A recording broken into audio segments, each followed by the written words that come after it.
अस्सलाम वालेकुम दोस्तों, आज हम एक नई वीडियो के साथ आपकी खिदमत में हाजिर हैं। कोई भी कंपनी अपना स्टॉक क्यों स्प्लिट करती है, ये स्टॉक स्प्लिट होता क्या है और ख़ास तौर पर बैलेंस शीट पर कैसे स्टॉक स्प्लिट का असर पड़ता है। ना सिर्फ बैलेंस शीट पर बल्कि उस स्टॉक के ऊपर भी स्प्लिट करने से क्या फ़र्क पड़ेगा, और जो ऑलरेडी आप लोगों ने स्टॉक्स रखे हुए हैं और अगर वो स्प्लिट हो जाते हैं तो उनका क्या बनेगा। ये सब कुछ और बहुत कुछ हम आज की वीडियो में डिटेल से देखेंगे। ये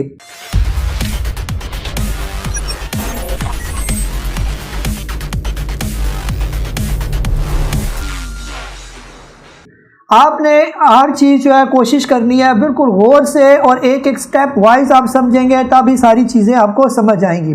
सबसे पहले स्टॉक स्प्लिट पर प्रॉपर्ली जाने से पहले हम एक छोटी सी मिसाल मैं आपको बता देता हूँ। इस मिसाल को आपने ज़रा गौर से समझनी है और इसी को लेकर हम आगे चलेंगे तो आपको ये जो इतना इम्पोर्टेंट जो कंसेप्ट है स्टॉक स्प्लिट का, वो आपको तब ही समझ आएगा। ये बेसिकली अगर बात करें स्प्लिट किसे कहते हैं, तोड़ देने को। कोई चीज़ जब टूटती है मुख्तलिफ हिस्सों में तो हम उसको कहते हैं स्प्लिट हो जाना। ये इंग्लिश का वर्ड है। और जब स्टॉक की बात हो रही है, स्टॉक आपको पता है जो भी किसी कंपनी का स्टॉक आपने परचेज किया हुआ है, जब वो टूटेगा तो क्या हो जाएगा, इसको हम कहेंगे स्टॉक स्प्लिट। इसकी मिसाल जो है, पहले एक छोटी सी मिसाल, देसी सी मिसाल से मैं आपको समझाता हूँ। फर्ज करें आप जो है ना मार्केट में गए और आपके पास इतने पैसे नहीं है कि आप एक बड़ा सा वाटरमेलन जो है, एक तरबूज खरीद सकें। हम लेट्स सपोज कर लेते हैं मार्केट में तरबूज की कीमत चल रही है जी 100 रुपया, ठीक है, 100 रुपीज़ का तरबूज है, और आप जो है आपके पास सिर्फ 20 रुपये, इससे ज़्यादा आपके पास पैसे नहीं है तरबूज खरीदने के लिए। वैसे तो माशाल्लाह आप अच्छे खासे हैं, लेकिन ऐसा भी हो सकता है कोई लोग ऐसे भी हो सकते हैं जिनके पास इतने पैसे भी ना हो कि वो पूरा जो है 100 रुपये का पूरा तरबूज खरीद सके। ये अब क्या होता है, अब जिस यानी जो भी मालिक है इस तरबूज का, 100 रुपये का उसका पूरा तरबूज है और उसको पता है कि अगर मैं इसको 100 रुपये का बेचूंगा तो डेफिनेटली गाहक मेरे कम होंगे, क्योंकि मैक्सिमम लोग हो सकता है इसको अफोर्ड ना कर सकें। फिर वो क्या करता है, वो अपने इस तरबूज को 5 हिस्सों में डिवाइड कर देता है, यानी तरबूज को काट लेता है, 5 पीसीस उसके करता है, हर पीस की कीमत रखता है 20 रुपये, ठीक है। जारी बात है, अगर 100 रुपये का तरबूज था, उसने 5 हिस्सों में उसको डिवाइड किया, 100 को हमने डिवाइडेड बाय 5 कर लिया, तो हमारे पास क्या आ गया आंसर, 20 आ गया। ये ठीक हो गया। ये अब हर पीस की कीमत है 20 रुपये। अब इसके बाद क्या होगा, ये अब यह है कि वो जब कहता है कि जी तरबूज 20 रुपये का, तो डेफिनेटली जो भी अगर ये आवाज़ में सुनेगा कि तरबूज 20 रुपये का, तो जिसके पास 20 रुपये और वो तरबूज खाने का भी ख्वाहिशमंद है और अपने बच्चों को भी खिलाने का ख्वाहिशमंद है, वो दौड़ा दौड़ा आएगा और इसको जो है 20 रुपये के हिसाब से उसका वो तरबूज का जो पीस हुए हुए वो एक एक लेना शुरू कर देगा और फ़ौरन ही उसके 5 पीस जो वो ख़त्म हो जाएंगे। ये फिर इसी तरह वो देखेगा मेरे बाकी तरबूज भी पूरे नहीं बिकते, वो सब के मारेगा कट, और कट मारने के बाद इस तरह बेचेगा तो गाहक उसके ज़्यादा होना शुरू हो जाएंगे। ये तो हो सकता है वो फिर 20 से इसकी प्राइस 21 कर दे, 22 कर दे, लेकिन ये नहीं हो सकता कि वो 20 रुपये वाला तरबूज है वो 100 रुपये पर दोबारा लेके चला जाइए। उस यानी आवाम को भी बताया कि ये इतना महंगा तरबूज नहीं है, ये तो पीसीस में शामिल है। ये यही चीज़ आप लोगों ने स्टॉक स्प्लिट के साथ ही समझना है। कोई स्टॉक अगर 20 रुपये का है तो आप उसको 100 रुपया फिर क्यों देंगे। ये आप कोई पागल बेवकूफ़ हैं, आपको समझ में नहीं है कि ये बिक ही रहा है जो स्प्लिट हो के 20 रुपये का, 100 रुपये का अगर इसने बिकना होगा तो ये स्प्लिट ही क्यों हुआ। ये तो ये कंसेप्ट आपने जहन में रखना है, तरबूज वाली मिसाल अपने जहन में रखनी है, तो हम प्रॉपरली कैसे ये स्टॉक स्प्लिट होता है और कैसे इसकी कैलकुलेशन होती है, बैलेंस शीट पर इसका क्या फ़र्क पड़ता है, वो हम 1 बाय 1 जो है वो समझते हैं। ये जी सबसे पहले हम लोग देखते हैं कि स्टॉक स्प्लिट कहते किसको है। अगर हम इसकी डेफिनेशन करें, an issue of new shares in a company to existing share holders in proportion to their current holdings. अब मेरे अल्फाज पर आपने गौर करना है कि स्टॉक स्प्लिट वो शेयर्स होते हैं जो इशू किए जाते हैं और उन लोगों को इशू किए जाते हैं जो ऑलरेडी उस पार्टिकुलर कंपनी के शेयर होल्डर्स होते हैं। मसलन आपने किसी कंपनी के शेयर्स लिए हुए और उस कंपनी ने अनाउंस किया कि मैं स्टॉक स्प्लिट करना चाहता हूँ, ठीक है। कंपनी ने स्टॉक स्प्लिट्स करने के बाद जो नए स्टॉक्स कंपनी देगी वो अपने शेयर होल्डर्स को ही देगी। ये इसकी डेफिनेशन है, यानी issue of new share to its share holder, ठीक है। जो ऑलरेडी इसके शेयर होल्डर मौजूद है उन्हीं को ये स्टॉक्स जो स्प्लिट होकर मिलेंगे। ये नेक्स्ट हम कह देते हैं कि इसकी टाइप्स कौन सी हो सकती है, यानी बहुत सी इसकी टाइप्स हो सकती है। मेजर इसकी टाइप्स कैसे यानी स्प्लिट होंगे, तो आपको कितने शेयर इसके मिल सकते हैं। नंबर 1 हम कहते हैं 1:2 स्प्लिट। अब इसका क्या मतलब है 1:2 स्प्लिट, यानी इसको पढ़ने में अगर हम बात करें, इसको पढ़ा जाता है 2 shares for every share held. यानी इसका मतलब ये है आपके पास अगर कंपनी का 1 शेयर मौजूद है तो उसके बदले में आपको 2 शेयर मिलेंगे। ठीक है, अब यानी ये कंपनी क्यों ऐसा कर रही है, क्योंकि वो अपने स्टॉक्स को स्प्लिट कर रही है, तोड़ रही है अपने स्टॉक्स को, ज्यादा कर रही है स्टॉक्स को। ये यानी आपके पास 1 शेयर है, वो कंपनी कहती है जी आपको मजीद में 2 शेयर और देती हूँ ये। ठीक है, यानी 1 के बदले में 2, 2 के बदले में 4, 500 के बदले में 1000 शेयर आपके हो जाएंगे। जैसे अकाउंट में आपके शेयर शो हो रहे होते हैं कि मेरे पास 500 स्टॉक है, अगर कंपनी उसको 1:2 के साथ स्प्लिट करती है तो वो 500 शेयर आपके कितने शेयर हो जाएंगे, 1000 शेयर हो जाएंगे, यानी उसके डबल हो जाएंगे आपके पास। इसी तरह अगर कंपनी कहती है जी हम इसको 1:5 स्प्लिट करेंगे, ये पढ़ने में हम इसको कैसे पढ़ेंगे, 5 share for every share held. यानी इसका क्या मतलब है, इसका मतलब ये है कि 1 शेयर के बदले में आपको 5 शेयर मिलेंगे। ठीक है, यानी मल्टीपल बाय 5 आपने कर देने। अगर आपके पास 100 शेयर है तो आप उसको मल्टीपल 5 करेंगे तो वो 500 शेयर में कन्वर्ट हो जाएंगे आपके। 500 शेयर है तो वो 2500 शेयर हो जाएंगे। 1000 शेयर आपके पास तो आपके जो अकाउंट में वो 5000 शो होना शुरू हो जाएंगे। यानी कंपनी आपको एक्स्ट्रा जो है वो स्टॉक्स देगी। अब कंपनी क्यों दे रही है आपको स्टॉक, ये भी आप बड़े गौर से आपने समझना है कि वो क्यों दे रही है, कंपनी इतनी क्यों अच्छी हुई है कि अपने ज्यादा स्टॉक्स आपको दे रही है और आपसे कुछ ले भी नहीं रही है। इसी तरह इसकी एक और टाइप है 1:10 स्प्लिट। इसका मतलब आप लोग बिल्कुल समझ के होंगे। कैसे हम इसको पढ़ेंगे, हम पढ़ेंगे 10 shares for every share held. यानी कॉमर्स की जुबान में इसको ऐसे पढ़ा जाता है ये। अब इसका मतलब क्या है, ऊपर दोनों को अगर आपने मेरी बात को गौर से सुना तो यहाँ पर आप बिल्कुल समझ के होंगे। इसका मतलब ये है कि अगर आपके पास किसी भी कंपनी का 1 शेयर है तो कंपनी उसके बदले में यानी उस समेत आपको जो है वो 10 शेयर और दे रही है। यानी 1 के बाद 10, यानी अगर आपके पास 1 है तो वो 10 हो जाएंगे, 10 है तो 100 हो जाएंगे, 100 है तो 1000 हो जाएंगे, 1000 है तो 10,000 हो जाएंगे, 10,000 स्टॉक है तो वो कितने बनेंगे, इतना जवाब आपको खुद भी पता होना चाहिए। ठीक है, 1 लाख तकरीबन बन जाएंगे ये। यानी हर शेयर के बदले में आपको 10 शेयर मिल रहे हैं। अब हम इसकी कुछ एग्जांपल ले लेते हैं। मसलन हमको एक एग्जांपल लेते हैं, अगर कंपनी ये अनाउंस करती है कि मैं 1:5 स्प्लिट करने जा रही हूँ अपने स्टॉक्स, फिर क्या होगा ये। ठीक है, अब हम कंपनी की बैलेंस शीट को देखने जा रहे हैं। दैट इज़ वेरी इंपॉर्टेंट कि जब आप कंपनी की बैलेंस शीट देखते हैं, कंपनी की बैलेंस शीट पर क्या फ़र्क पड़ता है। अभी हम बात कर रहे हैं कि कंपनी ने अभी स्प्लिट नहीं किए। स्प्लिट करने से पहले जो है ख़ास तौर पर आपकी क्या पोजीशन है, पहले आपकी पोजीशन देखते हैं। फ़र्ज़ करें आपके पास जो है नंबर ऑफ शेयर है 500 रुपया, यानी 500 रुपीज़ नहीं सॉरी 500 स्टॉक्स हैं आपके पास किसी भी कंपनी के, XYZ या ABC किसी भी कंपनी के आपने 100 स्टॉक रखे हुए और उसका करंट रेट जो चल रहा है वो है 200 रुपया। ठीक है, 200 रुपीज़। अब जो इसकी वैल्यू है, जो इन्वेस्टमेंट वैल्यू आपकी कितनी बनेगी, यानी नंबर ऑफ शेयर है आपके पास 100, करंट रेट उस स्टॉक का चल रहा है 200, तो आपकी जो इन्वेस्टमेंट की वैल्यू है इन दोनों को आपने मल्टीप्लाई करना है। 100 को और 200 को मल्टीप्लाई करेंगे यानी आपके कैपिटल की, आपकी इन्वेस्टमेंट की जो वैल्यू है दैट इज 20,000 रुपीज़। ठीक है, इन दोनों को, ये नॉर्मल सी चीज़ है।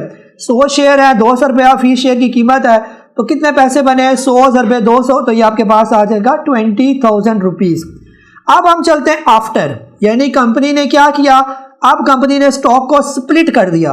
अब जब कंपनी ने 1:5 के साथ स्प्लिट किया तो क्या पोजीशन आएगी, दैट इज वेरी इंपॉर्टेंट, गौर से देखना आपने। ये जब कंपनी ने कहा कि जी आपको 1 शेयर के बदले में 100 शेयर, यानी कि आपको 1 शेयर के बदले में 5 शेयर मिलेंगे, तो क्या फर्क पड़ा, आपके नंबर ऑफ शेयर्स कितने हो जाएंगे, 500 शेयर हो जाएंगे। यानी 100 शेयर थे तो आपके आप टोटल शेयर कितने हो जाएंगे, 500 स्टॉक्स आपके पास आ जाएंगे अकाउंट में। आपने खरीदने नहीं है, ऑटोमेटिकली आपके अकाउंट में ये स्टॉक्स हो जाएंगे। 100 के मल्टीपल बन के 5, तो ये आपके बन जाएंगे 500 स्टॉक।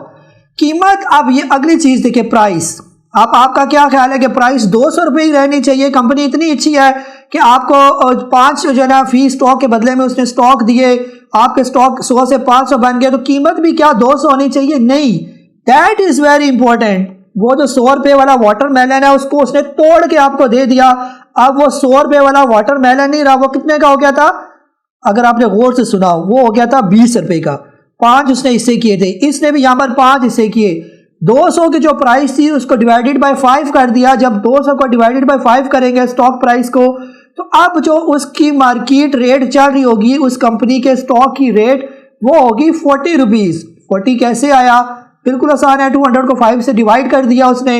अब आपकी जो टोटल इन्वेस्टमेंट की वैल्यू है वो 20,000 रुपीज़ ही रहेगी, आपकी वैल्यू पर कोई फर्क वगैरह नहीं पड़ेगा। ये बहुत इंपॉर्टेंट है। ये आगे मैं आपको जब रियल टाइम में एग्जांपल से समझाऊंगा तो आपको और आपका दिमाग खुलेगा। ये अब आप हिस्टोरिकल किसी भी स्टॉक की कीमत देखते हैं जी, अभी तो ये 40 रुपए का और एक टाइम था ये 200 रुपए का भी गया हुआ था, क्या पता ये फिर 200 का चला जाए। अल्लाह के बंदे ये तो देखें कि वो 200 से 40 रुपए पर आया, तो वो क्यों आया? ये स्टॉक स्प्लिट की वजह से वो यहाँ पर इस नौबत तक पहुंचा। ये अब तरबूज के 5 टुकड़े करके वो तरबूज का एक पीस 100 रुपए का हो सकता है, अक्ल वाली बात है। कोई समझदार आदमी जो है वो जब लेने जाएगा तो उसको पता होगा कि ये इतना महंगा हो ही नहीं सकता, ये तो इसके पीसीज हैं, ये पूरी तो है ही नहीं। तो आप स्टॉक फिर किस सोच कर आप ले रहे हैं इतना महंगा स्टॉक कि जी वो 200 का ख्वाब आप देख रहे हैं कि जी पुराना हिस्टोरिकल डाटा हमने देखा। तो ये बहुत इंपॉर्टेंट है। ये 500 शेयर्स में कन्वर्ट हो गया, 40 प्राइस उसकी रहेगी और टोटल इन्वेस्टमेंट आपकी बिल्कुल सेम होगी, उस पर कोई फर्क नहीं पड़ेगा। हाँ, थोड़ा बहुत फर्क ये पड़ सकता है, जैसे मैंने कहा कि जब तरबूज सस्ता बेच रहा था तो 1 रुपया 2 रुपया उसकी कीमत बढ़ सकती है क्योंकि बायर ज्यादा आ जाएंगे, तो हो सकता है इसकी प्राइस भी 40 से 41 हो जाए, 42 हो जाए, बस इतना ही हो सकता है, इससे ज्यादा की आप तवक्को ना ही रखें। ये अब हम पढ़ते हैं कि इफेक्ट्स ऑफ स्टॉक स्प्लिट। जब कोई स्टॉक स्प्लिट हो जाता है तो हमें पता चलेगा कैसे स्टॉक स्प्लिट होता है और आपके स्टॉक्स की क्या पोजीशन रहेगी और प्राइस की भी क्या पोजीशन रहेगी। जब भी कोई स्टॉक स्प्लिट होता है उसके क्या क्यों यानी उसके क्या इफेक्ट होते हैं। फिर नंबर 1 होता है जी, although the number of outstanding share increase and the price पर share decrease the market capitalization the value of the company does not change. Company की वैल्यू बिल्कुल सेम रहती है, कंपनी के स्टॉक्स तो बढ़ जाते हैं। कंपनी के पास 1 करोड़ स्टॉक्स है, वो आगे मैं आपको एग्जांपल से समझाऊंगा। ये कंपनी के स्टॉक बढ़ गए लेकिन कंपनी की वैल्यू जितनी है वो उतनी रहेगी, जितनी उसकी औकात है। 5 करोड़ की है तो 5 करोड़ की औकात रहेगी। ये नहीं है कि स्टॉक स्प्लिट करने से वो 50 करोड़ की हो जाएगी। ये इसको समझिए। सेकंड इफेक्ट होता है स्टॉक स्प्लिट का कि stock splits help make share more affordable to smaller investor. यानी कि पहले वो स्टॉक था 200 रुपए का, कम लोग इसको खरीदते थे, अब 40 रुपए का आया, काफी लोग उसको खरीद सकते हैं जी, अब तो सस्ता है, हम इसको ले सकते हैं, ये हमारी अफोर्डिंग प्राइस में आ गया। छोटा इन्वेस्टर भी इसको ले सकता है। तरबूज के छोटे पीस को आम लोग भी ले सकते हैं, बड़े के लिए थोड़ी प्रॉब्लम थी कि वो 100 रुपए का कैसा लेंगे।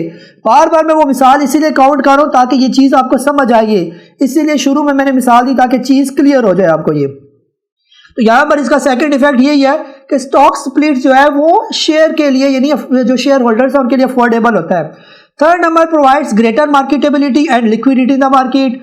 मार्केट में वो फिर स्टॉक्स का वॉल्यूम भी जनरेट होते हैं, वोलेटाइल भी हो जाता है, लिक्विडिटी भी इसकी होती है और वो तेज मूव करना शुरू होता है। हो सकता है 200 का जब स्टॉक था बहुत कम उसका वॉल्यूम हो, लेकिन जब 40 का होगा तो उसकी लिक्विडिटी जो है वो ज्यादा होगी, ज्यादा काम होगा, ज्यादा ट्रेडिंग होगी, ज्यादा काम। तो इस तरह कंपनी अपनी क्या करती है, स्टॉक्स को स्प्लिट करती है ताकि उसकी लिक्विडिटी बढ़े, अफोर्डेबल प्राइस हो जाए और ज्यादा बायर्स जो है उसकी तरफ अट्रैक्ट हो। अब इसकी कंपनी की बैलेंस शीट पर क्या फर्क पड़ता है, दैट इज वेरी इंपॉर्टेंट, क्योंकि हम यहाँ पर फाइनेंशियल एनालिसिस जो है वो पढ़े और खासतौर पर जो फंडामेंटल एनालिसिस होता है वो उसकी सीरीज ये चल रही है, उसमें आपको बैलेंस शीट के बारे में भी बिल्कुल पता होना चाहिए। अब हम बात करते हैं कि किसी भी कंपनी की बैलेंस शीट में share holder equity before split का क्या मतलब है। ठीक है, इक्विटी पर मैं अलग से वीडियो बना चुका हूँ कि इक्विटी किसे कहते हैं, आउटस्टैंडिंग या इसके अलावा जो है फ्री फ्लोट, ये सारा कुछ मैं बना चुका हूँ, आपने नहीं देखी तो उसको लाजमी देखें। हम यहाँ पर लेट्स सपोज कर लेते हैं कि किसी भी कंपनी के जो total outstanding share preferred share, इस पर मेरी वीडियो बनी हुई है और इसी फंडामेंटल एनालिसिस की मास्टर सीरीज में ये सारी वीडियोस मौजूद है। ये हम बात करते हैं कि मार्केट जो कंपनी ने अभी स्प्लिट नहीं किया स्टॉक, उसकी बैलेंस शीट की क्या पोजीशन है बिफोर द स्प्लिट। कहते हैं उसकी जो टोटल आउटस्टैंडिंग शेयर, आप लेट्स सपोज कर लेते हैं उसके टोटल आउटस्टैंडिंग शेयर है 1 करोड़ और उसके जो ₹10 है वो उसकी फेस वैल्यू है। ये ठीक है, अब क्या होता है जी, हम इसकी फेस वैल्यू को जब आउटस्टैंडिंग शेयर के साथ मल्टीप्लाई करते हैं तो कंपनी की वर्थ निकल आती है, यानी टोटल कंपनी की वैल्यू हमारे सामने आ जाती है कि क्या पोजीशन है। ये तो उस कंपनी की जो टोटल वर्थ है वो कितनी आ गई हमारे पास, 10 करोड़, यानी 1 करोड़ उसके शेयर थे, ठीक है, आउटस्टैंडिंग, और 10 रुपये उस कंपनी की क्या थी, फेस वैल्यू। देखिए 10 रुपये के नीचे लिखा हुआ फेस वैल्यू। फेस वैल्यू क्या होती है, मार्केट वैल्यू क्या होती है, इस पर भी मेरी अलग से वीडियो बनी हुई है और वो भी इसी फंडामेंटल एनालिसिस का जो है इस प्लेलिस्ट का हिस्सा है। ये अब कंपनी के जो टोटल आउटस्टैंडिंग शेयर्स की जो वैल्यू है दैट इज 10 करोड़, दस उसकी फेस वैल्यू होगी। 1 करोड़ जो है वो उसके टोटल नंबर ऑफ शेयर्स थे, तो 1 करोड़ को हमने 10 से मल्टीप्लाई किया तो हमारे पास कंपनी की वर्थ आ गई 10 करोड़। हम कह देते हैं कि कंपनी के पास कुछ रिजर्व भी पड़ा हुआ है, यानी कंपनी ने अलग से कुछ पैसा जनरेट करके अलग से भी रिजर्व में पैसा रखा हुआ है ये, ठीक है, वो हम कहते हैं 50 करोड़। अब कंपनी के जो टोटल शेयर कैपिटल है यानी कि टोटल उसकी जो वर्थ है कंपनी की वो हमारे पास आ जाएगी 60 करोड़, यानी ऊपर शेयर की भी टोटल प्राइस 10 करोड़ होगी और नीचे रिजर्व की अमाउंट 50 करोड़, तो 50 और 10 हमारे पास टोटल शेयर इक्विटी जो है उस कंपनी की कितनी होगी, 60 करोड़ होगी। ये पोजीशन है शेयर होल्डर की बिफोर स्प्लिट, अभी स्प्लिट नहीं किया ये। आप देखते हैं share holder equity after split, जब कंपनी अपना स्टॉक स्प्लिट करने जा रही है तो अब क्या फर्क पड़ेगा। ये देखिए जी, बहुत इंपॉर्टेंट पहली लाइन है, कहते हैं जी टोटल आउटस्टैंडिंग शेयर अब कितने हुए, ये ऊपर और नीचे देखें। फेस वैल्यू थी पहले 10 रुपीज, जब कंपनी ने 1:5 के साथ स्प्लिट किया तो अब उसकी फेस वैल्यू 10 नहीं रहेगी, अब उसकी फेस वैल्यू 10 को आप 5 से डिवाइड करेंगे क्योंकि 1:5 से उसने स्प्लिट किया, तो अब उसकी फेस वैल्यू क्या बनेगी, 2। ठीक हो गया, ये फेस वैल्यू होगी हाफ, ठीक है, यानी 5 से हमने डिवाइड कर दिया, वो बन गई 2। आउटस्टैंडिंग शेयर जो है उसने बढ़ा दिए, एक शेयर को 5 कर दिए, तो इसका मतलब है 1 करोड़ शेयर कितने करोड़ बन गए, 5 करोड़ बन गए ये, ठीक है। ऊपर जो 1 करोड़ आपको नजर आ रहा है उसको गौर से देखो और नीचे वाली स्टेटमेंट को गौर से पढ़ें। फेस वैल्यू होगी रिड्यूस, ठीक है, 1:5 के हिसाब से, और जो आउटस्टैंडिंग शेयर है वो 5 के हिसाब से बढ़ गई है, तो अब उसके आउटस्टैंडिंग शेयर हो जाएंगे 5 करोड़। अब 5 करोड़ को हम 2 से मल्टीप्लाई करेंगे तो ये टोटल बन जाएगा 10 करोड़, यानी कंपनी के शेयर की वैल्यू जो है वो अभी भी वही है जो पहले थी, यानी जो पहले उसकी औकात थी अभी भी वही उसकी औकात है, बड़ी नहीं है, कमी भी नहीं हुई, वही है, एज इट इज सेम मौजूद है ये। अब हम जो है ना 2 इसकी अब नई जो फेस वैल्यू होगी वो 2। अब फेस वैल्यू क्या होती है मैं बता चुका हूँ कि इसमें मेरी वीडियो बनी हुई है। ये रिजर्व उसके सेम है 50 करोड़, रिजर्व पर कोई फर्क नहीं पड़ा, ये जो पहले थे वही रिजर्व है ये। अब टोटल शेयर कैपिटल कंपनी का कितना बनेगा, 10 करोड़ टोटल, ऊपर फेस वैल्यू उसके हिसाब से लगा के और रिजर्व 50 करोड़, टोटल कंपनी की जो वर्थ है शेयर होल्डर इक्विटी के हिसाब से, कैपिटल के हिसाब से 60 करोड़ पहले भी थी, 60 करोड़ अब भी है। जो सबसे मेन गौर करने वाली बात है कि उसका एक तो नंबर 1 जो पहला पॉइंट बहुत इंपॉर्टेंट है कि उसकी फेस वैल्यू कम होगी ये, ठीक है, 10 से आके 2। ये क्यों हुई, ये आपके जहन में होना चाहिए कि किसी भी कंपनी की फेस वैल्यू जब कम होती है तो उसकी कीमत भी आधी से कम यानी वो 5 के हिसाब से रह जाती है। आउटस्टैंडिंग शेयर बढ़ गए, कंपनी ने अपना फ्लोट बढ़ा दिया, बहुत बढ़ा दिया ये, यानी पहले 1 करोड़ का फ्लोट था 5 करोड़ का फ्लोट हो जाएगा ये, ठीक है। और ये कंपनी क्यों करती है मैं पीछे बात कर चुका हूँ इफेक्ट्स में ये। अब हम मैं आपको एक एग्जांपल देता हूँ, बड़ी जबरदस्त एक एग्जांपल है। इसके अलावा आप लोगों को मैं ये टास्क देता हूँ कि आपने बाकी कंपनी को सर्च करना है। आप माशाल्लाह सीखने वाले लोग हैं, स्टॉक मार्केट को आप सीखते हैं, बाकी एग्जांपल्स आपने मुझे कमेंट सेक्शन में खुद आपने मुझे देनी है कि बाकी आपको जो है नॉलेज हासिल करने का शौक है, ठीक है। मैं आपको एक मिसाल देता हूँ, मसलन हम नेटवर्क एक कंपनी है हमारी, हमनल, आपने नेटवर्क सुना होगा इस कंपनी का। आप इस कंपनी की करंट फेस वैल्यू है 1 रुपीज, आप यकीन करेंगे इसकी अब इसकी 1 रुपीज, शुरू में 1 रुपीज नहीं थी, इसकी वैल्यू थी 10 फेस वैल्यू। इसने 10 से जंप मार के अपनी फेस वैल्यू कर दी 1 रुपया, ठीक है, यानी फेस वैल्यू 1:10 के साथ इसने स्प्लिट किया ये, ठीक है। कैसे स्प्लिट हुआ और कब हुआ ये स्प्लिट आगे देखिए। ये stock price decline ₹140 to 14 on 3 November 2014। Date हो सकता है एक ऊपर नीचे हो सकती है, लेकिन आप इसका हिस्टोरिकल डाटा खोलें, एक टाइम था ये स्टॉक पहुंच गया 140 का ये, फिर इसने 1:10 के हिसाब से स्टॉक स्प्लिट किया ये, 1:10 के साथ स्टॉक स्प्लिट किया तो क्या बना, फेस वैल्यू थी 10 को 10 से डिवाइड कर दिया क्योंकि 10 से स्प्लिट किया उसने, तो वो आ गया आंसर 1, तो फेस वैल्यू बन गई 1। स्टॉक प्राइस पर क्या फर्क पड़ा, स्टॉक प्राइस को भी आपने 10 से डिवाइड करना है, 140 रुपया 10 से डिवाइड किया तो अब उसकी कीमत क्या रहेगी, 14 रुपये। जैसे वाटरमेलन की कीमत 100 रुपये से 20 रुपये होगी, 5 से स्प्लिट किया तो 5 से डिवाइड किया, यहाँ पर 10 से स्प्लिट किया तो 10 से डिवाइड किया, ये 140 को 10 से डिवाइड किया तो उसकी कीमत होगी 14। और अगले दिन जब वो खोला तो ये स्टॉक खुला तो उसकी प्राइस है 14 प्राइस, ठीक है। ये और बात है कि जिसके पास 500 शेयर थे उसको मल्टीपल बाय 10 मिल गया, यानी कम से कम मल्टीप्लाई 10 करने उसके 5000 शेयर हो गए, ये 5,000 के 5 लाख बन गए, ये इस तरह करके यानी 10 से मल्टीपल कर दिया उसको, उनके स्टॉक्स बढ़ गई है। अब क्या चीज़ है इसमें सबसे इंपॉर्टेंट, आप हम नेटवर्क का स्टॉक खरीदते हैं और उसका हिस्टोरिकल डाटा देखते हैं, जी ये तो कभी 140 का भी गया था, हो सकता है अभी फिर 140 का जाए, अल्लाह के बंदे अब दोबारा 140 का कभी भी नहीं जा सकता, क्योंकि वो स्टॉक स्प्लिट हो गया, ये टूट गया स्टॉक। अब उसकी जो कीमत है वो 14 रुपीज़ ही है, इसी के इर्द गिर्द इसको ट्रेड करना चाहिए, लेकिन आजकल मार्केट नेगेटिव की वजह से ये थोड़ा नीचे ट्रेड कर रही है। बहरहाल इसकी औकात या इसकी जो बुक वैल्यू है, इसकी जो करंट वैल्यू होनी चाहिए अपने एसेट के हिसाब से, स्प्लिट के हिसाब से, वो 14 ही यानी इसी के राउंड अबाउट जो है वो होनी चाहिए। इस तरह बाकी भी बहुत सी कंपनीज ने अपने स्टॉक्स को स्प्लिट किए, वो कौन सी कंपनीज हैं आपने कमेंट बॉक्स में लाजमी लिखना है, मुझे आपके मैसेज का जो है वो इंतज़ार रहेगा।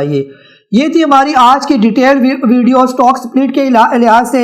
उम्मीद है कि ये सारा कंसेप्ट आपको अच्छे तरीके से समझ आया होगा। वीडियो पसंद आई हो तो चैनल को सब्सक्राइब करें, ना पसंद आई हो तो कमेंट बॉक्स में लाजमी लिखेंगे कौन सा हिस्सा आपको पसंद नहीं आया, मैं अपनी खामियां दूर करने की कोशिश करूंगा। अपना बहुत सारा ख्याल रखें। मुझे काजी नबील को PSX बुल राइडर्स के प्लेटफॉर्म से इजाज़त दें। अल्लाह हाफिज़।